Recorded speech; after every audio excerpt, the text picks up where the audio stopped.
হ্যাঁ, আমার জামাই গতকালকে রাতে অ্যারেস্ট হয়েছে। এটা নিয়ে তো হাই উল্লাস করার কিছু নাই, ঠিক আছে? মামলা যখন আছে অ্যারেস্ট হবেই।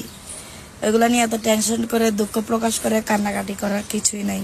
আপনারা যারা ভাবতেছেন আমার জামাই অ্যারেস্ট হয়েছে আর কোনোদিন বের হবে না, ওদের জন্য এক বালতি সমবেদনা। আমরা কারি কারি বান্ডিল বান্ডিল টাকা ছেড়ে আমার জামাইকে নিয়ে আসব। আমার জামাই বীরের বেশে চলে আসবে এবং যারা এই ঘটনা ঘটাইছে তাদেরকে ছাড় দেওয়া হবে না, মাথায় রেখো। এতদিন আমরা পলাতক ছিলাম, এখন তোমরা পলাতক থাকার বেলা।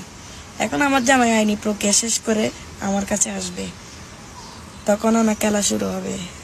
খেলা মাত্র শুরু করছো তোমরা, শেষ করবো আমরা, ঠিক আছে? সবাই আমার জামাই যারা সাজ্জাতের যারা সাপোর্টার আছো, আমার জামাইয়ের জন্য দোয়া করবা যাতে 10-12 দিনের মধ্যে জামিন করে ফেলতে পারি, ঠিক আছে? ধন্যবাদ। দৈনিক আজকের বাংলা .net